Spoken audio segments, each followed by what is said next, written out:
بسم اللہ الرحمن الرحیم الصلاة والسلام علیکہ یا سیدی یا رسول اللہ وعلا آلکہ و اصحابکہ یا سیدی یا نبی اللہ الصلاة والسلام علیکہ یا سیدی یا خاتم النبیین وعلا آلکہ و اصحابکہ یا سیدی یا خاتم المعصومین۔ سامعین محتشم، حاضرین و ناظرین، قبلہ قائد محترم کنز العلماء مفکر اسلام عظیم مذہبی اسکالر قبلہ امام جلالی عزیز شرفہ کا جو رافضیت کے رد میں کردار ہے وہ روز روشن کی طرح آیا ہے۔ وہ کسی کے بیان کرنے کا محتاج نہیں کہ لوگوں کے سامنے کوئی اسے بیان کرے پھر ہی لوگ آپ کے کردار کو جان سکیں گے، نہیں، وہ کسی کے بیان کرنے کا محتاج نہیں۔ سامعین محتشم، سب سے پہلے کردار ادا کرنے کی 3 قسمیں ہیں۔ بندہ 3 طریقوں سے کردار ادا کر سکتا ہے۔ پہلا بندہ قلم کے ذریعے سے کردار ادا کر سکتا ہے۔ اگر قبلہ قائد محترم کی طرف دیکھا جائے تو اس پر آپ کے درجنوں موضوعات فکر مستقیم میں موجود ہیں اور آپ کے درجنوں رسائل اس پر موجود ہیں جس میں آپ نے رافضیت کا ایسا رد کیا، ایسا رافضیت کو اپنے قدموں کے نیچے روندا کہ آج تک بھی ان کی طرف سے کوئی کتاب کی صورت میں یا کسی رسالے کی صورت میں کوئی جواب نہ آ سکا۔ تو پہلی قسم جو قلم کے ذریعے سے ہے اس میں بھی قبلہ قائد محترم بے تاج بادشاہ نظر آتے ہیں۔ اب دوسری قسم بندہ زبان کے ذریعے سے کردار ادا کر سکتا ہے۔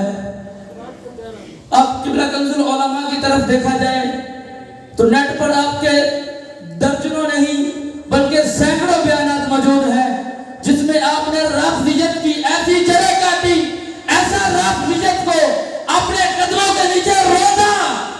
آج تک بھی علمی میدان میں وہ قبلہ قائد محترم کے سامنے آنے سے ڈرتے ہیں، وہ قبلہ قائد محترم کا علمی مقابلہ کرنے سے ڈرتے ہیں۔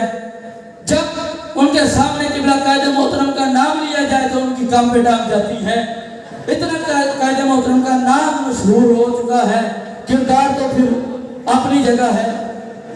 اب آپ کے بیانات میں سے صرف ایک بیان کی طرف آپ کی توجہ کرواؤں گا جو آپ نے گوجرا کی سرزمین میں کیا اور سارے 6 گھنٹے لگا کر رافضیت کی ایسی جڑیں کاٹی، رافضیت کو ایسا قدموں کے نیچے روندا اور رافضیت کو ان کی پیٹھوں کے بل گرایا اور گرا کر فکر رضا کے چٹے کو لہرایا۔ اب تیسری قسم بندہ عمل کے ذریعے سے کردار ادا کر سکتا ہے۔ اس پر بھی قبلہ قائد محترم کا کردار روز روشن کی طرح آیا ہے۔ اسی واقعے کی طرف جو میں نے آپ کی سماعتوں کی نظر کیا گوجرا کا، جب آپ سے ٹائم کے لیے احباب آئے اور عرض کیا یا شیخ حضور آپ کا ٹائم چاہیے، ادھر رافضیت عروج پکڑ رہی ہے، ادھر رافضیت صحابہ کرام علیہ الرضوان کے بارے میں بک بک کر رہی ہے، ادھر رافضیت صحابہ کرام کے بارے میں زبان درازی کر رہی ہے، ادھر رافضیت صحابہ کرام کے بارے میں گستاخیاں کر رہی ہے اور ادھر حضور آپ کی لوڑ ہے۔ تو قبلہ قائد محترم، اب میں اپنی ایک مثال دے کر ادھر سمجھانا چاہوں گا۔ قبلہ قائد محترم نے یہی کہا ہوگا کہ میں ایک درخت ہوں اور جو درخت کی شاخیں ہیں ان شاخوں میں سے تم ایک شاخ کو لے جاؤ، جس شاخ کا نام مفتی محمد عابی جلالی ہے، تم اسے لے جاؤ۔ پر انہوں نے کہا نہیں حضور، ادھر آپ کی لوڑ ہے، ادھر آپ کو آنا چاہیے۔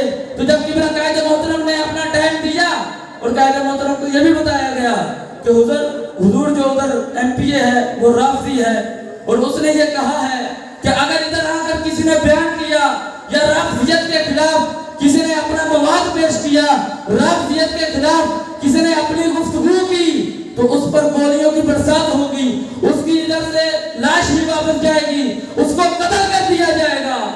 اب قبلہ قائد محترم کے سامنے 2 چیزیں ہیں، ایک عقیدہ ہے اور دوسری جان ہے۔ جان بچانا بھی فرض ہے اور عقیدہ بچانا بھی فرض ہے۔ قبلہ قائد محترم نے جان بچانے کو ایک سائڈ پہ رکھا اور میرے امام نے ادھر جا کر اپنے عقیدے کا تحفظ کیا ہے، ادھر جا کر رافضیوں کو اپنے قدموں کے نیچے روندا ہے اور ایسا روندا ہے کہ آج تک ان سے اٹھا ہی نہیں جا رہا۔